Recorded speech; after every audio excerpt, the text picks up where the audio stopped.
What's up, guys? It's Gavin from Forgetful Television here, bringing you a game review on Team Fortress 2.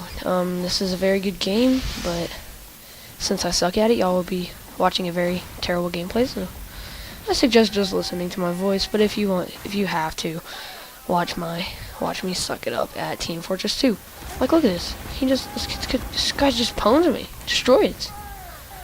God, I suck.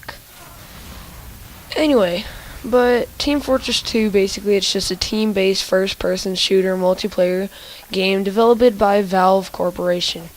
It is a sequel to the original mod Team Fortress 2 and its Gold SRC engine remake. It was first released as part of the video compilation of the Orange Box on October 10th, 2007. So if you are looking for a new game, I suggest you go look for something that wasn't made in 2007. That's about it. At first it was released for Windows and the Xbox 360. The PS3 version was then followed on November 22nd, 2007.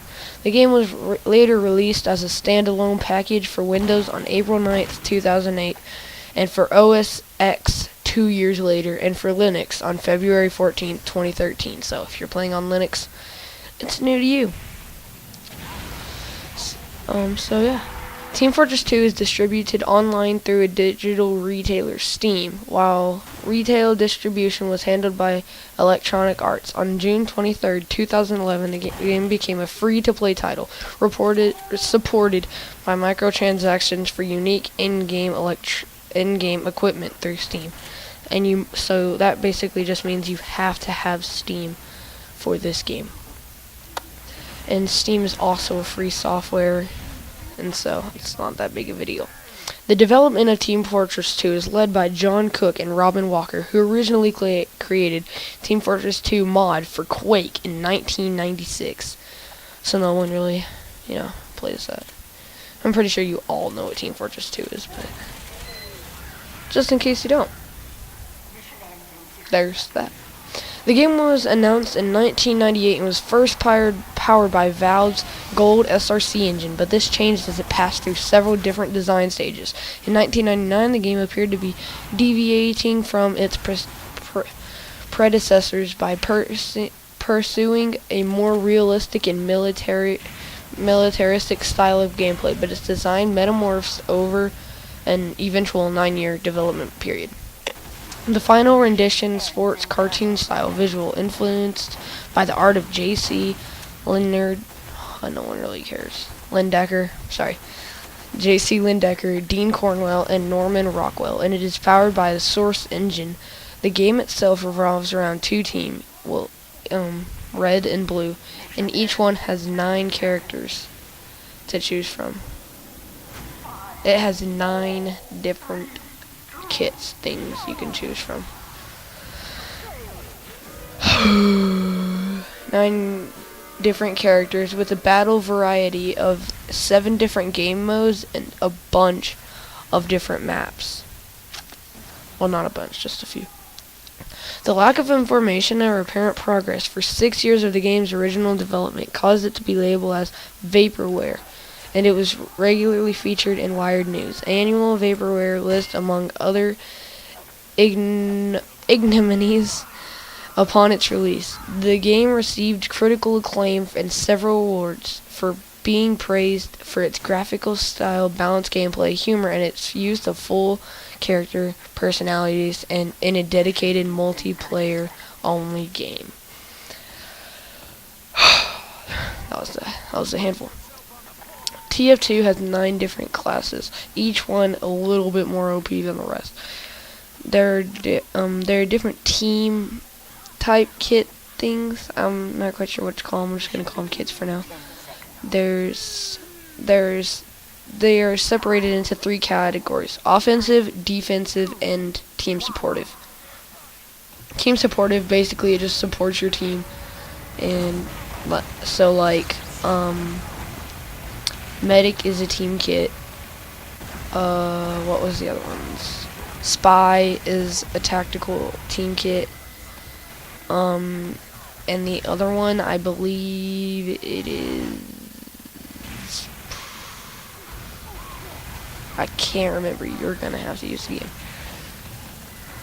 But yeah, this is a multiplayer only game, which means you can only play multiplayer for it. You can play offline, but it's all basically the same thing. The only difference is you cannot level up your things, and you can't level up your things anyway, but you can't change your class. Like, you can't get things to change your classes with. If I had to give this game a rating, I would rate it an 8.5, only because, not a 10, because of its lack of the use of being able to aim down sights. You're not able to aim down sights in this game. The second one is random lag spikes. A lot of times, your game will just glitch and you'll like jump through walls, things like that. The third one was, what was the third one?